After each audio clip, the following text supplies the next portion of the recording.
नमस्कार, मैं शंभू कुमार सिंह और आप देख रहे हैं नेशनल दस्तक। लॉकडाउन का 41वां दिन है आज। लॉकडाउन में सब कुछ में कमी आई है, लेकिन दो चीज़ें बहुत तेज़ी से बढ़ी है। एक जातीय हिंसा और दूसरा भूख, गरीबी, बेरोजगारी। और इसके शिकार वही लोग हैं जो सदियों से सताए गए हैं, जिनके साथ धोखा हुआ है, छल हुआ है, और वो है बहुजन समाज। मेरे साथ चंद्रशेखर आज़ाद रावण हैं, जो लॉकडाउन के दौरान लगातार, ये खबर आपको टीवी अखबार नहीं दिखाएगा, सोशल मीडिया पर आप देख सकते हैं, वो लोगों के बीच जा रहे थे, मदद कर रहे थे, तमाम खतरे उठा रहे थे। उसके बाद भी कास्ट एट्रोसिटी के खिलाफ लगातार मजबूत कर रहे हैं आवाज़। और जो गरीबी है, लाचारी है, अब जो सबसे बड़ा मुद्दा है, अप्रवासी जो मजदूर हैं, जो देश की सड़कें बनाते हैं, रोड बनाते हैं, घर बनाते हैं, उनके पेट में खाना नहीं है, उनको घर पहुंचाने के लिए सरकार तैयार नहीं है, ट्रेन के पैसे वसूले जा रहे हैं। इन्हीं सब मुद्दों पर बात करेंगे कि आज़ाद समाज पार्टी कैसे सोच रही है, उसके पास क्या प्लान है, वो क्या करने की कोशिश कर रही है, और चंद्रशेखर आज़ाद रावण इन सब मुद्दों को कैसे देख रहे हैं।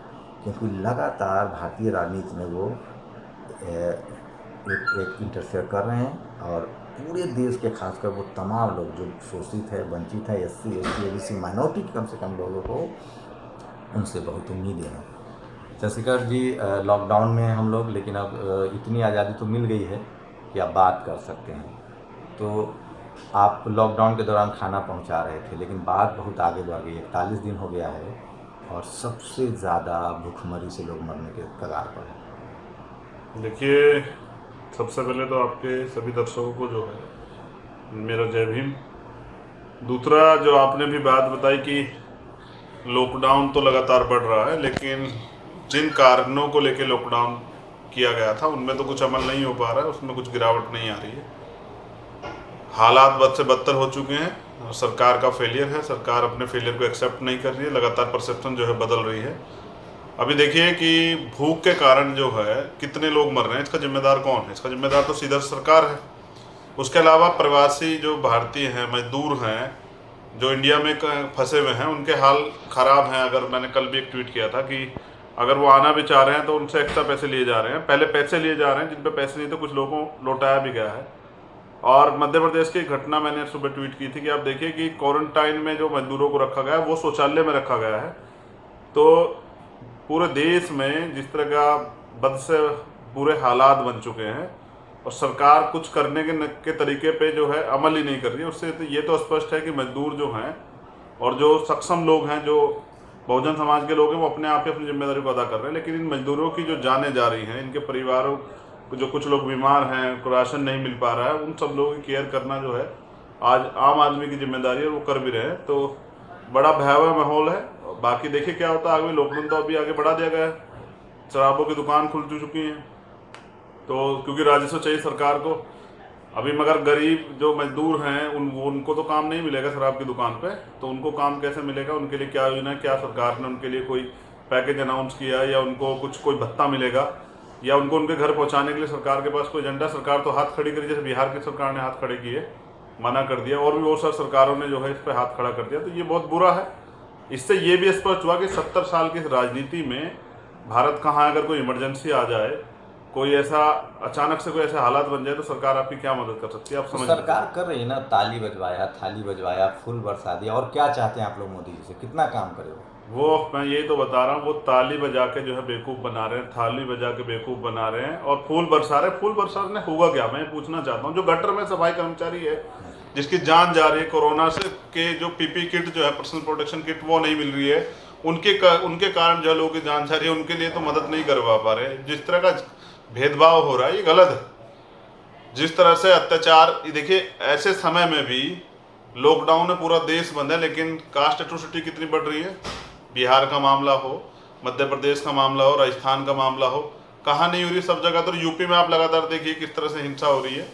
अभी कल परसों ही जो है अयोध्या का एक मामला हुआ है कि उससे क्या नाम, कुल्हाड़ियों से काट दिया गया एक व्यक्ति को। तो आप समझिए कि इस लॉकडाउन के आड़ में भी जातीय हिंसा जो है सरकार के मदद से पूर्ण रूप से चल रही है, और कार्रवाई के नाम पे सिर्फ और सिर्फ ट्वीट मिल रहे हैं हमें देखने को। मुझे लगता है कि बहुजन समाज सबसे ज़्यादा बेबस अगर कहीं है तो लॉकडाउन में, क्योंकि हम सड़क पे आके आंदोलन भी नहीं कर सकते, अपनी आवाज़ भी नहीं उठा सकते। ये इसको कैसे देखते हैं आप? मजदूरों से किराया लिया जा रहा है, जिनके पास खाना नहीं है, बेबस हैं, उनसे रेंट मांगा जा रहा है, तो घर खाली करना पड़ रहा है। 1800 किलोमीटर लोग पैदल चल रहे हैं। मुझे शंभू भाई खुद ही बहुत सारे फ़ोन आए। आज सुबह मुझे एक फ़ोन आया था, वो फ़ोन था मध्य प्रदेश से था शायद, और एक और फ़ोन आया था, वो फ़ोन कलकत्ता से था। उनका कहना ये था कि हम बिहार के लोग हैं, बिहार वापस जाना चाहते हैं और कोई साधन नहीं है जाने का। केरल से भी एक फ़ोन आया था कि हम वापस जाना चाहते हैं लेकिन कोई साधन नहीं है, यहाँ जब जाते हैं तो वो पैसे मांग रहे हैं, और जब पैदल जाने का प्रयास करें तो मकान मालिक किराया मांग रहा है। आप समझिए कि कितना मुसीबत में है और कितना बेबस है। ऐसा स्वाभिमानी है, मजदूर स्वाभिमानी है, वो पैसा देना चाहता लेकिन उसके पास है ही नहीं। सरकार काम ही 2 महीने से काम ही कहाँ किया है भाई? जो पैसा था वो रोटी में लगा दिया है। सरकार ने खाने के नाम पे कोई मदद नहीं की है, अपनी जेब से किया। अब काम नहीं है, राशन नहीं है, घर आना चाहता है, बच्चों के पास आना चाहता है, कितनी तकलीफ में है आप समझिए। लेकिन सरकार कुछ कर कहाँ रही है? सरकार तो थाली ताली बजवा रही है ना। बाकी अगर कोई बोलता है, बाहर निकलता है, तो पुलिस लाठी चार्ज करने के लिए है, तो इतना पीट देती है कि वो घर पर जाके जो है दवाई की व्यवस्था नहीं कर सकता है। दिल्ली में एनआरसी सीए के आंदोलन में आप भी शरीक थे, आपको जेल भी जाना पड़ा, जी। आप जेल भी गए थे। अब उस मामले में बहुत सारे लोगों की गिरफ्तारी हो रही है यूएपीए के तहत, उस पर आपकी क्या प्रतिक्रिया? क्या आपको भी फिर से गिरफ्तार करने की धमकी दी जा रही है? देखिए, मुझे अभी किसने धमकी तो नहीं, वैसे मुझे कोई धमकी वमकी देता नहीं है, मैं इतना इतना शरीफ आदमी, मुझे धमकी वमकी लोग नहीं देते हैं। लेकिन सच ये है कि जिस कार्रवाई हो रही है वो गलत है। सरकार विरोध की आवाज़ को दबा रही है। सरकार को ये पता है कि ये लोग चुप बैठने वाले लोग नहीं हैं। जैसे ही लॉकडाउन खत्म होगा तो ये फिर सड़कों पर आकर आंदोलन करेंगे। तो सरकार जो है हिटलर की नीति पे काम कर रही है, वो आवाज़ दबाने के लिए तरह तरह के फॉर्मूले यूज कर रही है। जो अच्छे लोग हैं, जो जिनसे उम्मीद है कि वो आंदोलन दोबारा करेंगे, उन पर यूएपीए या अन्य कानून लगा के। और देश की तो सबसे बुरी दुर्दशा ये है कि प्रेग्नेंट एक बहन को डाला गया जेल में। तो ये बहुत बुरा है और भयावह है कि लोकतंत्र का गला किस तरह घोटा जा रहा है, जबकि लोकतंत्र में तो अधिकार है ना, आंदोलन करने का राइट टू प्रोटेस्ट है, लेकिन उसका प्रयोग करने वाले को जेल भेजा जा रहा है।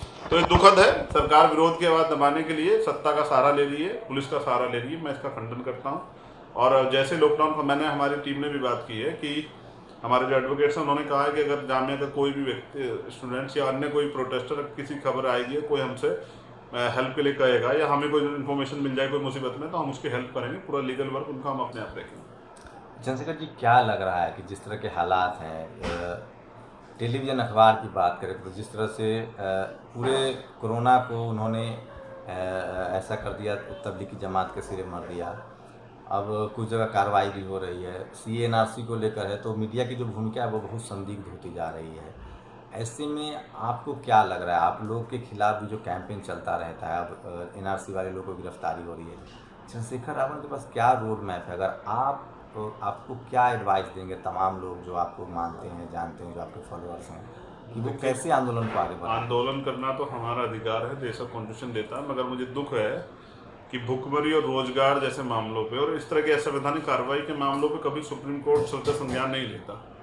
तो मुझे लगता है कि वहाँ हमारे लोग कम हैं। पहली बात तो ये है। दूसरी बात ये है कि जिस तरह पूरे देश का माहौल बन चुका है और जिस तरह तबलीगी जमात से लेकर सब लोगों को मरकज को जिम्मेदार ठहरा गया कोरोना का, ये भी एक स्थिति स्पष्ट करती है कि यहाँ 2 तरह की बातें होती है। पीएम कुछ और बोलता है, मतलब नीयत कुछ और है और नीति कुछ और है। नीयत में खोट है, तो खोट ये है कि उनके विधायक और एमपी कई सारे लोग इस तरह देखा गए जो मुस्लिम लोगों के लिए को कह रहे हैं, उनकी जो पार्टी के लोग हैं वो गांव के बाहर बोर्ड लगवा रहे हैं कि यहाँ मुसलमानों का आना मना है, और सब्जी बेचने वालों के साथ भेदभाव कर रहे हैं। वहीं एक तरफ देखिए यूएई ने जो है कितना मेडिकल किट जो है भेजी है, उनका शुक्रिया, एक तरफ उनका शुक्रिया अदा हम लोग कर रहे हैं, दूसरी तरफ यहाँ हम लोग इस तरह से भेदभाव कर रहे हैं। तो मैंने बताया कि सरकार का फेलियर था। मैं पूर्ण जिम्मेदारी से कहता हूँ कि 30 जनवरी से पहले एडवाइजरी जारी होगी थी, फिर भी 22 और 23 फरवरी को जो गुजरात में प्रोग्राम किया, उसके कारण इस देश में कोरोना जो है फैला है, कोरोना बढ़ा है। और कोरोना का मेन कारण वही है। गुजरात में हालात देख लीजिए।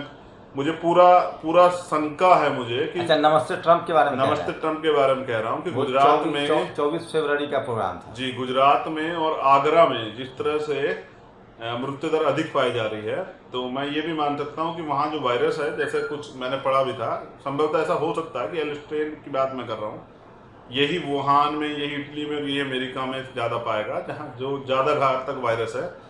तो ये पूरा, क्योंकि जो लोग ट्रंप के साथ आए थे वो उनकी स्क्रीनिंग नहीं हुई है, उनका कोई टेस्ट नहीं हुआ, तो मुझे पूरा भरोसा है कि ये वहाँ से उसकी शुरुआत हो सकती है। लेकिन सरकार अपना फेलियर छिपाने के लिए जैसे लगातार वो करती आई है और मीडिया उसका बहुत साथ भी देता है। और ये बिल्कुल रणनीति जो है वो हिटलर वाली रणनीति है कि परसेप्शन बदलने के लिए मीडिया का यूज होता है। तो पहले मीडिया पे कब्जा होता है, तो सरकार ने मीडिया पे कब्जा कर रखा है। जो सरकार चाहती है मीडिया वही दिखाती है। परिणाम ये है कि भाईचारा खत्म हो चुका है, अमन की बात नहीं कर सकते। जो मुसलमान के लिए बोलेगा उसको गद्दार साबित करने के लिए लोग लग जाएंगे। तो इंसानियत की बात तो कहनी पड़ेगी। आपने कोर्ट की बात उठाई, आरक्षण आपके लिए बड़ा मुद्दा होता है। अभी कोर्ट से लगातार, चाहे वो मध्य प्रदेश के हाई कोर्ट से फैसला आता है कि अनरिजर्व सीट पर रिजर्व कैटेगरी के लोग नहीं जाएंगे, सुप्रीम कोर्ट ने आदिवासियों का आरक्षण खत्म कर दिया है जो टीचर्स की भर्ती के लिए था। और तो क्या लग रहा है कि ऐसी स्थिति में जब दुनिया भर में लॉकडाउन है, मानवता खतरे में है, रिजर्वेशन के खिलाफ सारे फैसले कोर्ट से आ रहे हैं और कोलिजियम सिस्टम को लेकर लोग सवाल उठा रहा है, तो उस पर आपकी देखिए, इसको जानना पड़ेगा शंभू भाई, कॉलेजियम सिस्टम जो है इसको लोगों को समझना पड़ेगा। ये कोई न्यायिक प्रक्रिया नहीं है, कॉन्स्टिट्यूशन में इसका कहीं जिक्र नहीं है। ये एक तरह का माइंडसेट है और ये बनाया गया पूरा एक तरह का प्रभाव बनाने के लिए, अपर कास्ट लॉबी का एक प्रभाव जो है सुप्रीम कोर्ट में बनाने के लिए, सरकार के हिसाब से यूज करने के लिए। मैं एक बहुत कठिन बात आपको बता रहा हूँ और इसको सुनने के बाद लोगों का परसेप्शन बड़ा चेंज होगा और लोग समझेंगे क्या है कोलिजियम क्या है। ये बार काउंसिल ऑफ इंडिया का एक प्रस्ताव था कि इस पर कुछ किया जाए। 81 में इस पर एक फैसला आया जिसमें कहा गया कि क्योंकि कॉन्स्टिट्यूशन में आर्टिकल 124 से लेकर 147 तक ये अधिकार जो है राष्ट्रपति के पास है उच्च न्यायालय में नियुक्ति के लिए जजों की। लेकिन ये फैसला जो था उसमें 81 के फैसले की मैं बात कर रहा हूँ, उसमें कहा गया कि सुप्रीम कोर्ट के एक जज जो हैं चीफ जस्टिस और 2 सीनियर जज राष्ट्रपति जी के साथ जो है विचार करके और उनके विवेक पे जो है जजों की नियुक्ति होगी। लेकिन 1993 में इसको बदला गया और फिर एक और नया फैसला है, उसमें कहा कि जो राष्ट्रपति जो सुप्रीम कोर्ट के जज, सीनियर जज, 2 सीनियर जज और चीफ जस्टिस जो तय करेंगे वो मानने के लिए बाध्य होंगे राष्ट्रपति। तो ये गलत था। उसके बाद 98 में के.आर. नारायण साहब राष्ट्रपति बने। उन्होंने जब उनके सामने लिस्ट आई तो उन्होंने ये पता करने का प्रयास किया कि भाई इनका किस तरह का बैकग्राउंड है, किस आधार पे आप इनको बना रहे हैं। तो उन्होंने इस बात को नकार दिया। तो जब उन्होंने नकारा तो फिर उसके में 5 जज और जोड़े गए, तो 8 जजों का एक कोलिजियम है और भाई भतीजेवाद पे चलता है। एक बड़ा खेल हुआ 2015 में, ये सबसे इम्पोर्टेंट बात बता रहा हूँ। बीजेपी गवर्नमेंट जो है नेशनल जुडिशियल कमीशन लेके आई, तो वो इसलिए लेके आई कि कोलिजियम सिस्टम खत्म होना चाहिए, सरकार के प्रभाव में सब चीज़ें होती थी। इसमें कांग्रेस भी इतनी इन्वॉल्व है जितनी बीजेपी इन्वॉल्व है। वो जब हुआ तो सुप्रीम कोर्ट ने संसद के द्वारा बने गए कानून को एक सिर से खारिज करके कह दिया कि हमारे अधिकारों पे हमला है, हम इसको एक्सेप्ट नहीं करेंगे। और तब से और अब तक मुझे ऐसा लगता है कि बीजेपी जो चाहती है, आरएसएस जो चाहती है, वो सुप्रीम कोर्ट के जरिए हो रहा है। ऐसे बहुत सारे फैसले हुए और इसका एक प्रमाण ये भी है कि 2018 में कोलिजियम लोगों की नज़र में आया। कब नज़र में आया? जब 2 सीनियर जजों को हटा के 32 जज, जूनियर एक जज को सुप्रीम कोर्ट का जज नियुक्त कर दिया। लोगों को पता लगा कि ये क्या हुआ है, तो तब से लोग कोलिजियम सिस्टम 2018 में लोगों के दिमाग में आया। अब आप समझिए कि चीफ जस्टिस इंडिया जो हैं, जब उनको राज्यसभा भेजा जाता है तो एक बड़ा राजनीतिक खेल जो है इससे जुड़ा हुआ है और ये सिर्फ और सिर्फ सत्ता की मदद करने का एक जरिया है। जो काम सत्ता अपने आप नहीं करा पाती सरकार, वो सुप्रीम कोर्ट के जज द्वारा कराती है। अपोजिशन की चुप्पी को कैसे देखते हैं आप? उस खासकर बहुजन समाज के नेताओं की एक लंबी चुप्पी रहती है, तो क्या लग रहा है आपको? आप समाज को क्या कहेंगे? हमें नए लीडरशिप की तरफ ही बढ़ना देखिए, चाहिए। सिद्धांतवादी और बहुजन मिशन भी होने के नाते मेरा कोई अधिकार नहीं उन पर टिप्पणी करने का। वो अपना व्यक्तिगत वर्चस्व और अपनी व्यक्तिगत जो भी संपत्ति है, जिस चीज़ को बचाने के लिए उत्सुक हैं, वो बेहतर जानते हैं। मैं उनको कुछ नहीं कहता, तो कोई टिप्पणी नहीं करना है। मेरा ये काम है कि मैं जो अपना काम है, अपना जो रास्ता है, बहुजन मिशन का जो रास्ता, महापुरुषों के रास्ते पर चलूँ और उसी के लिए मैं युवाओं को प्रेरित कर रहा हूँ। बाकी जो नहीं बोलेगा सत्य खत्म हो जाएगा, क्योंकि ये यहाँ तो राजनीति में मैं जब से मैंने पार्टी बनाई मुझे देखना पड़ रहा है कि आपको हर छोटे छोटे मुद्दे पर ध्यान रखना पड़ता है। अगर एक मुद्दा भी आप मिस करेंगे तो लोग आपकी आलोचना करेंगे, लोग आपको कहेंगे आपने मुद्दा छोड़ दिया है। तो आप राष्ट्रीय पार्टी के तौर पे काम करना चाहते हो, पूरे देश के मुद्दों पे आपको बोलना पड़ेगा और गंभीरता से। आप बहुजन कहने से काम नहीं चलेगा शंभू भाई, कि बहुजन आपने कह दिया। आपको बहुजनों के हर एक मुद्दे पे गंभीरता से बोलना पड़ेगा, उनके हक अधिकार की लड़ाई को लड़ना पड़ेगा। तो अभी इस पे मैं इतना ही कह सकता हूँ कि मैं तो अपनी जिम्मेदारी अदा कर रहा हूँ और आगे भी करता रहूँगा। बाकी और लोग जो नहीं कर रहे उनको भी करनी चाहिए। ये मेरे दिमाग में वही आता है, मैं जब वीडियो देखता हूँ तो टीवी जब देखता हूँ तो लगता है कि वहाँ ताली थाली और फुल बारिश है। जी जब मैं सोशल मीडिया पर आता हूँ तो देखता हूँ कि 1500 1800 1000 लोग पैदल चल रहे हैं, खाना नहीं है, खिचड़ी के लिए 500 रुपये के लिए एक महिला को 50 किलोमीटर जाना पड़ता है। इस पर क्या करेंगे आप? चूँकि सबसे ज़्यादा जो लॉकडाउन की मार पड़ी है, बीमारी से मरे न मरे, बिहार में 6 लोग मरे हैं बीमारी से, 4 लोग मरे हैं कोरोना से, और 9 लोग मरे हैं भूख से। लगातार इस तरह की घटनाएं, तो इस पर आपकी पार्टी अब क्या आगे क्या स्टैंड रहेगा? आप लोगों को क्या देखिए, मतलब? जहाँ तक अभी तक, क्योंकि हम लोग सत्ता में कहीं नहीं है, जहाँ तक हमसे हो पा रहा है व्यक्तिगत रूप से पार्टी के लोग मदद कर रहे हैं और मैं सराहना भी करता हूँ यूपी के अंदर और पूरे देश में। चाहे कल भी महाराष्ट्र में एक जगह पर जो पुणे से 50 किलोमीटर दूर थी, मेरे पास ट्विटर पे एक मैसेज आया तो मैंने टीम भेज के वहाँ की टीम ने उनकी मदद कराई और ऐसा रोज चल रहा है। जैसा मैंने आपको बताया कि सभी जगह पे, पंजाब हो, हरियाणा में हो, उत्तराखंड में हो, मध्य प्रदेश में हो, राजस्थान में हो, असम में हो, बिहार, कोलकाता में हो, बिहार में, सब जगह पे बिहार बड़े पैमाने पर टीम काम कर रही है। तो जहाँ तक कर पा रहे हैं वो करने का प्रयास किया जा रहा है। बाकी ये है कि जिम्मेदारी सरकार की बैठती है। मैं भी खुद मजदूर वर्ग से आता हूँ। जिस तरह से मजदूरों के हितों को नजरअंदाज किया जा रहा है, जिस तरह से वो बेबसी और लाचारी में जी रहे हैं, देखिए जी नहीं रहे हैं। एक होता है जीना, एक होता है कि किसी तरह से टाइम पास कर रहे हैं, ये नहीं पता मौत कब आने वाली है। जिस तरह से डेथ हो रही है, जिस तरह से पैदल लोगों को जाना पड़ रहा है और भेदभाव है, पूंजीपतियों के बच्चों के साथ अलग तरह का व्यवहार है, गरीबों के साथ अलग तरह का व्यवहार है, खाना देने के नाम पर जिस तरह से मैंने अभी देखा कि आज ही कहीं दिल्ली में कल को एक वीडियो वो हुई है, प्रवासी मजदूर जो है जाना चाहते थे तो एक स्कूल में बहुत भीड़ लगी हुई है और फिर पुलिस का लाठीचार्ज और सब चीज़ें। मैं कह रहा हूँ कि पिस गया है, ये मजदूर वर्ग बड़ा पिस गया है, रोजी रोटी से पीएम महताज हो केयर चुका फंड पर है। क्या कहें? ये भी पीएम केयर फंड नहीं है, ये भाजपा केयर फंड है जो आगे चुनाव के लिए तैयार किया गया है। या फिर जिस तरह से 68,700 कुछ करोड़ रुपए जो हैं पूंजीपतियों के माफ किए गए ऐसे समय में जहां देश को ज़्यादा जरूरत है, जहां देश को ज़्यादा जरूरत है कि और वो पूंजीपति मदद करें कि आराम से लोग अपने अपने घर चले जाएं और आराम से लोगों को राशन पहुंच जाए। मैंने बताया था पहले भी कि सरकार की जिम्मेदारी होती है रोटी कपड़ा मकान, उसका स्वास्थ्य है, उसका रोजगार, उसकी सुरक्षा, उसके एजुकेशन, ये सब चीज़ें देने की जिम्मेदारी सरकार की होती है। विदेशों में भी दिया जा रहा है, जो लोग लॉकडाउन में सारी सुविधाएं दी जा रही है विदेशों में। लेकिन यहाँ क्या है कि यहाँ अगर अपने काम के लिए भी आदमी निकल रहा है तो भी उसको जो है चालान हो रहा है, जेल भेजा जा रहा है, बहुत सारी चीज़ें की जा रही हैं। तो पीएम केयर फंड बना है भाजपा के आगामी चुनाव के लिए, वो उसका यूज उसमें ही होगा। बाकी पूंजीपतियों को भला करने के, उनको खुश करने के लिए सरकार है। चंद्रशेखर जी, एक सवाल है मेरे पास कि 151 करोड़ रुपए रेलवे पीएम केयर फंड में देती है, जी लेकिन वो मजदूरों से, मजबूरों से, लाचारों से किराया वसूल रही है 50 रुपये extra. SC ST association railway employees हैं, वो भी 81 से 85 करोड़ रुपए उन्होंने पीएम केयर्स फंड में दिया। आप रेल मंत्री या इस देश के प्रधानमंत्री होते ऐसे समय, तो आप क्या क्या मेजर्स उठाते? देखिए, मैं क्या कह रहा हूँ, वो किसी की सुनते कहाँ हैं साहब, और वो किसी की बात पे ध्यान कहाँ देते हैं। उनका अपना एक एजेंडा सेट है जिसमें पूंजीपति लोगों की बात है। मैंने बहुत दिन पहले कहा था कि 90% गरीब एक तरफ है, 10% अमीर एक तरफ, वो उनकी चाटुकारिता कर रहे हैं। मुझे कहने में कोई हर्ज नहीं है और मैं नहीं डरता, वो उसके खिलाफ जो कुछ करना चाहे करे, लेकिन सत्य तक कहना पड़ेगा भाई। सच ये है कि सरकार पूर्ण रूप से फेल है और सरकार को पता ही नहीं था कि इतनी बड़ी मुसीबत आ जाएगी। सरकार अपनी जो है ट्रम्प को खुश करने में और मध्य प्रदेश सरकार बनाने में लगी हुई थी, उनको नहीं पता था ये सब चीज़ें होने वाली है। और जबकि सब लोगों ने कहा, राजनीतिक लोगों ने भी कहा और WHO ने एडवाइजरी जारी की। सबसे बड़ी बात यह है, किसी देश को सर्वाइव करने के लिए, हेल्थ की बात मैं कर रहा हूँ, 6% GDP का खर्च करना ही करना पड़ता है। ये WHO की एडवाइजरी। लोग 10% खर्च करते हैं, लेकिन सरकार 1.7% या 1.9% के लगभग खर्च करती है। सारी मेडिकल फैसिलिटी जो है, आपको पता है कितने लोग कोरोना के से तो लोग मर रहे हैं, लेकिन कोरोना के अलावा जो और पेशेंट है उनको इलाज नहीं मिल रहा, उससे कितने लोग मर रहे हैं आपको पता है?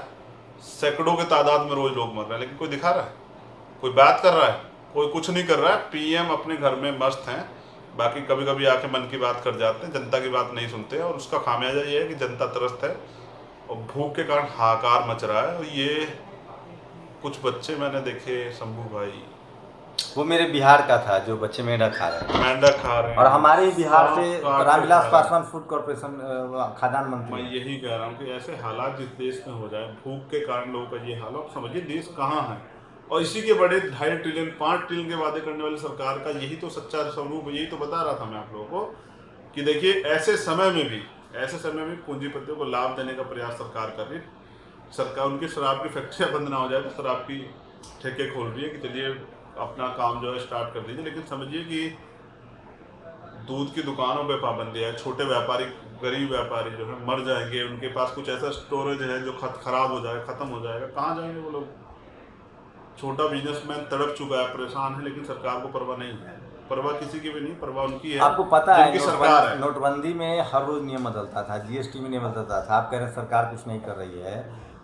कोरोना के बाद से कम 600 से बार ज़्यादा गाइडलाइंस अब तक जारी हो चुका किसको? है। होम मिनिस्ट्री गाइडलाइंस रोज बदलती रहती है। मैं क्या कह रहा हूँ, अपने जैसे उनके लोग सुझाव देते हैं ना, उनके, मैंने कहा ना वो 10% पूंजीपति सरकार है, जैसे वो पूंजीपति सुझाव देते हैं वैसे सरकार बदल लेकिन देती ये है। सब सिर्फ जैसे जीएसटी था, जैसे नोटबंदी थी, बिना तैयारी लॉकडाउन की वजह से ये भी नुकसान कर गया। कोरोना से कम और भुखमरी से ज़्यादा हालत खराब हुई। ये जल्दबाजी का में फैसला हुआ। जल्दबाजी में नहीं है, जानबूझकर लिया गया फैसला है, क्योंकि सरकार बनानी थी। लॉकडाउन तो पहले हो जाता, तैयारी के साथ हो जाता, लेकिन सरकार बनानी थी मध्य प्रदेश में। और जिस तरह से सरकार की छवि गिर रही थी, तो नमस्ते ट्रम्प करके जो है पूरी दुनिया में दिखाना था कि देखिए कितना ट्रम्प के साथ और हमारा प्यार है। सच्चाई ये है कि लॉकडाउन तो मजबूरी में करना पड़ा, इसके अलावा कोई रास्ता नहीं था। लॉकडाउन न करते तो हालात बद से बदतर होते। लेकिन समय बात ये है, कहाँ सैनिटाइजर हो रहे हैं, कौन सा क्षेत्र सैनिटाइज हुआ, कहाँ पे मास्क बांटे गए, कहाँ पे इलाज की फैसिलिटी है। हमारे यहाँ, मैं खुद यूपी से बिलोंग करता हूँ, 50-50 दिन रखा जा रहा है क्वारंटाइन सेंटर में। मतलब बिना तैयारी का लॉकडाउन। बिना तैयारी का लॉकडाउन, और सिर्फ इसलिए लॉकडाउन की कोई रास्ता नहीं है। मैं यही तो कह रहा हूँ, आप समझिए कि अगर कोई इमरजेंसी देश में आ जाए तो देश कैसे सर्वाइव करेगा, और सरकार क्या कर देगी जब इतने संसाधन सब चीजें होते भी ये हालत हो। देखिए, नियत नहीं है सरकार की मजदूर को घर पहुंचाने की, वरना पहुंच जाता मजदूर। गरीबों को राशन देने की नियत नहीं है, वरना पूंजीपतियों के पास खाद्यान्न भरे पड़े हुए हैं। भाई कौन कहता है इस देश में अन्न की कमी है? आज सरकार, आज गरीब किसान के यहाँ से राशन जा रहा है, तो यहाँ लोगों की नियत है, कुछ गरीब लोगों की नियत है, अमीरों की नियत नहीं है भाई।